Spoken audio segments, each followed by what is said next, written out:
하나님의 분배 원칙입니다. 이제 가나안 땅에 들어가게 되는데 거기서 땅을 어떻게 분배할 것인가, 하나님의 분배 원칙입니다. 자, 앞으로 가나안 땅에 들어가게 되는데 새로운 땅에서 출애굽의 제1세대는 여호수아와 갈렙 외에는 광야 40년을 보내면서 다 죽습니다. 그리고 이제 20세 이상의 장정 60만 명 이상이 되니까 어린 아이들이라든지 노년이라든지 부녀자들까지 계산을 하면 200만 명 이상이 되는 거죠. 자, 이들이 이제 새로운 세대를 향한 하나님께서 주시는 비전과 함께 땅의 분배의 원칙을 오늘 본문을 설명합니다. 자, 하나님께서는 아주 선명한 기준, 선명한 원칙을 가지고 계신 하나님이 있습니다. 근데 자세히 들여다보면 매우 공평하고 공의로운 원칙입니다. 거기다 하나님의 주권적인 역사를 아주 강조하는 그런 원칙이죠. 여기도 예외적인 기준을 세워두었습니다. 그것은 바로 선택받은 레위인에 대한 규정은 예외 규정을 두고 있죠. 자, 예를 들어서 이제 앞으로 우리가 이제 보게 될 민수기 31장에 보면은 이스라엘 민족과 미디안이 전쟁을 하게 됩니다. 이 전쟁을 해서 이스라엘 민족이 이기게 될 때 이 전리품을 어떻게 나눌 것인가, 이것도 원칙을 가지고 있는데 역시 오늘 본문의 원칙과 똑같은 공평과 공의, 그런 원칙, 또 이 규정에도 예외를 두고 있습니다. 자, 그럼 전쟁에서 이길 때 어떤 그 원칙들을 가지고 있었을까? 그것은 바로 전쟁에 참여한 군인들은 2분의 1을 줍니다. 전리품의 2분의 1을 주고 전쟁에 참여하지 않은 사람들에게도 2분의 1을 줍니다. 근데 전쟁에서 공을 세운 장군이라든지 가족들에게는 더 많이 주는 것이 세상의 원칙이죠. 공을 세운 왕에게는 큰, 장군에게는 더 큰 것을 주고 그렇게 하는데, 그러나 하나님은 공평과 공의의 원칙, 그런 기준을 가지고 있습니다. 그래서 이제 전쟁에 참여한 군인에게 2분의 1을 주고 전리품, 또 참여하지 않는 모든 사람들에게도 2분의 1을 줬다 그랬습니다. 그러면 제사장들과 레위인들은 더 많이 기도도 하고 중보기도 하고 그렇게 했을 텐데 싸움터에 나가지 않았지만 이들은 어떻게 했을까?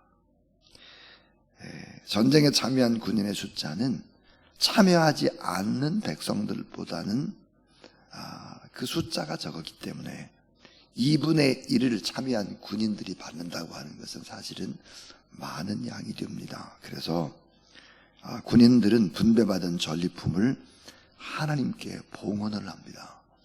특별히 이제 거제물이라든지 속죄 예물을 하나님 앞에 드리게 되죠.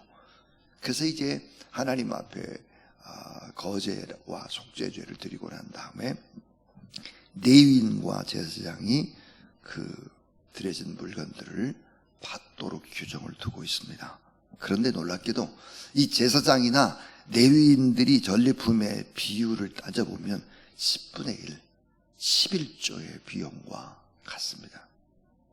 그러니까 하나님께서는 아주 정확한 공평과 또 공의의 원칙, 이런 원칙을 가지고 이런 전리품을 나누고, 또 오늘 본문에 가나안 땅에 들어가게 되면 이스라엘 백성들에게도 땅을 나눠줄 것인데 그 땅의 분배 원칙도 이 원칙과 같습니다. 그래서 오늘 본문 속에는 몇 가지 하나님께서 주시는 이런 분배 원칙, 이런 교훈들이 무엇일까를 생각해 보겠습니다. 그 첫 번째가 인구수 비례의 원칙입니다. 인구수 비례의 원칙. 하나님께서는 각 지파인 인구수를 고려해서 가나안 땅에 들어가기 전에 이미 땅을 분배해 놓는 것입니다. 자, 성경을 좀 자세히 이제 보게 되면 출애굽기나 레위기나 신명기 거기다가 여호수아서까지 종합을 해보면 이런 사실들을 발견하게 됩니다. 미리 가나안 땅의 지적도를 그립니다. 지적도.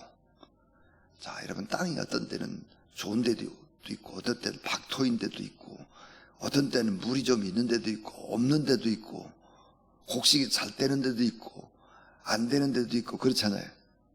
그러니까 미리 지적도를 그린 다음에 그 다음에 제비를 뽑는데요. 토지의 크기는 뭐 때로는 크기가 어떤 거는 크고 어떤 거는 작고 그렇게 할 수도 있죠. 그러나 아까 얘기했듯이 어떤 데는 땅이 좋아요. 어떤 데는 넓긴 한데 이게 박토예요. 그래서 경제적 가치 면에서는 큰 차이가 없도록 나눴다는 것입니다.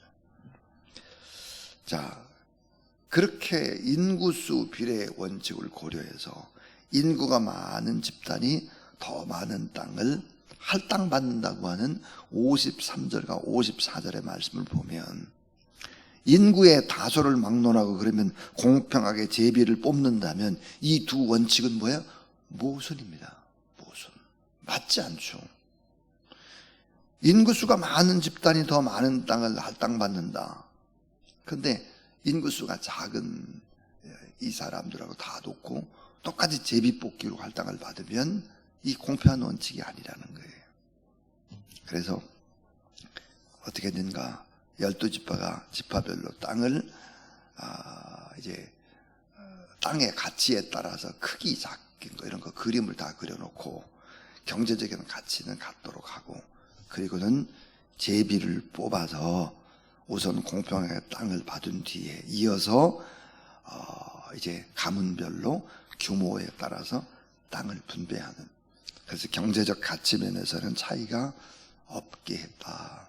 여호수아서에 보면 이런 부분들이 나오고 있습니다. 자, 그래서 인구수의 이제 비례의 원칙이다.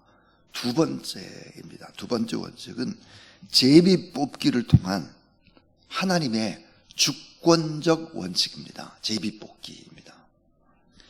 단순한 인구의 숫자만으로 땅을 나눠주지 않았고 제비 뽑기로 기업을 결정합니다. 자, 이것은 인간의 계산이 아니라 하나님의 뜻에 따라서 땅이 분배되도록 했다 하는 거죠. 그러니까 내 노력이라든지 내 능력으로 모든 것이 다 됐다, 이런 잘못된 생각을 제거시키고 하나님의 주권과 섭리 하에서 이 세상 일들이 결정된다라는 이 믿음을 갖도록 한 것입니다. 그러니까 제비를 뽑을 때 족장들이 다 기도하고 난 다음에 뽑는 거죠. 그리고 제비를 뽑고 난 다음에는 이게 하나님의 뜻이다, 이런 확신을 갖도록 했다는 것이죠. 그래서 하나님의 인도하심에 순종하고 하나님의 말씀 앞에 순종하고 하나님의 절제한 복 주신 믿음으로 순종함을 교훈하고 있습니다. 오직 믿음, 오직 말씀, 오직 순종. 제비 뽑으면 뽑은 대로 하나님이 그렇게 인도하셨구나, 이런 확신을 갖도록 하는 것이죠. 저희 교회가 초창기였습니다. 안수 집사님을 뽑을 때, 장로님을 뽑을 때 이제 이렇게 제비 뽑기로 뽑았습니다. 자, 예를 들어서 장로님 2명을 뽑는다 그러면은 입 후보자를 5명을 냈습니다. 5명. 입 후보자 5명. 이 5명을 놓고 1차 투표를 해서 1, 2, 3등. 1, 2, 3등. 이 1, 2, 3등을 놓고 제비 뽑기를 하는 것입니다. 어떻게 제비 뽑기를 했냐 그러면은 이런 이제 봉헌하는 봉헌통 있잖아요. 헌금 바구니. 거기다 이제 탁구공을 주황색 탁구공을 2개를 넣고 그 다음에 이제 흰색 탁구공을 하나를 넣고, 그래서 이 3분이 나와가지고 우리 막 통성으로 기도하고 저도 기도하고 난 다음에 뽑는 거예요. 이렇게. 그래서 주황색 이 탁구공을 뽑은 두 분은 장로님이 되고, 흰색 뽑은 분은 이제 장로님이 안 되고, 이런 식으로 이제 장로님도 뽑고 안수 집사님도 그렇게 이제 했었는데, 이렇게 투표를 하고 철저히 성경대로 우리도 좀 그렇게 하자 그랬는데, 안수 집사님 한 분이 시험에 들어가지고 안 뽑혔다고. 그래서 저희 교회를 나가신 적도 있습니다. 그래서 분란이 있더라고요, 보니까. 하나님이 주권적인 걸 그대로 좀 믿으면 참 좋을 텐데, 그 뒤로는 이 제비뽑기를 저희 교회에서는 하지 않기로 그렇게 했던 기억이 있습니다. 자, 여러분, 제비뽑기를 통한 하나님의 주권적인 원칙. 그 다음에 세 번째는 하나님의 공정한 통치를 신뢰하는 원칙입니다. 하나님의 공정한 통치를 신뢰하는 원칙이다. 자, 하나님은 가나안 땅을 분배할 때 힘에 의한 논리로 서로 뺏고 좋고 좋은 땅 차지하려고 이런 인간의 욕심이나 탐욕이나 비교 의식을 배제시킵니다. 그러니까 비교와 불평, 시기, 싸움, 인간의 욕심이 끝이 없기 때문에 하나님은 공평하시고 공정하신 통치, 하나님의 통치를 신뢰해라. 그래서 뽑힌 대로 그대로 순종하면서 하나님께서 이렇게 통치하고 이끌어 가신다고 하는 이 하나님을 신뢰하라. 그리고 감사하라. 어떤 곳에 이 땅이 뽑히든지 간에 감사하며 그렇게 살아가라. 이렇게 이제 하는 원칙입니다. 마지막 네 번째의 원칙은 레위 지파 열외의 원칙입니다. 레위 지파는 열외였죠. 자, 레위 지파는 다른 지파와 전혀 달랐습니다. 땅을 분배받지를 못했죠. 그것은 무엇일까? 12지파, 그 지파에서 각각 흩어져서 살도록 하셨습니다. 자, 레위 지파는 왜 그럼 그렇게 이렇게 했을까? 성경에 보니까 레위 지파는 하나님께서 친히 기업이 되신다. 하나님이 기업이다. 하나님이 먹이시고 입히신다. 그래서 은혜로 사는 법을 알게 하시는 것이죠. 은혜로 살게 하는 거예요. 하나님 앞에 성전 봉사를 하고 중보 기도를 하고 고통받는 사람들을 위해서 또 품고 기도하고 이런 사역자들에 대한 특별한 배려가 있었다 하는 것입니다. 자, 오늘 하나님의 분배 원칙, 전리품을 싸워가지고 이겨서 군대가 많이 가지고 왔을 때도 원칙이 있었고 땅을 분배할 때도 원칙이 있었는데 그 원칙의 핵심은 뭘까? 매우 공평하고 공의로운 원칙, 그리고 하나님의 주권 앞에 순종하는 원칙, 이런 원칙들을 가지고 있었다. 세상 원칙과는 좀 다르죠. 그게 뭘까? 제비뽑기를 통해서 이건 하나님이 하시는 일들이다 라고 믿는 것입니다. 그리고 감사하고 순종하고 나가는 것이죠. 그래서 인구수 비례의 원칙, 또 하나는 제비뽑기를 통한 하나님의 주권적인 섭리의 원칙, 또 하나님의 공정한 통치를 신뢰하는 원칙, 그 다음 레위 지파는 열애의 원칙, 이런 원칙들을 가지고 일들을 하셨다 하는 것입니다. 우리가 하나님 앞에 이 새벽에도 나와서 간절히 기도하고 하나님을 의지할 때 하나님께서 우리의 모습을 보시고 응답하실 뿐만 아니라 적절히 하나님을 사랑하는 자, 곧 그 뜻대로 부르심을 입은 자들에게는 모든 것이 합력해서 선이 된다 그랬습니다. 이게 하나님의 주권입니다. 우리가 하나님을 사랑하고 예배드리고 기도할 때 하나님께서 선하게 복된 길로 우리를 인도하신다. 이런 믿음의 확신을 가지고 이제 347장 찬송 드리겠습니다. 347장입니다.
이제는 구주 예수 그리스도의 무한하신 은혜와 모든 것들을 매우 공평하고 공의롭게 하나님의 주권 따라서 다 원칙을 가지고 일을 진행하시는 하나님의 놀라우신 사랑과 성령의 능력의 거룩한 역사하심이 이 새벽에도 나와서 하나님 앞에 예배드리고 중보 기도하고 천사 회복 기도하는 모든 하나님의 사람들 머리 위에 기도 제목 위에 나라와 민족과 또 우리 열방에 나가 있는 선교사님들 그 사역지 위에 이제부터 영원토록 함께하고 없시기를 간절히 축원하옵나이다.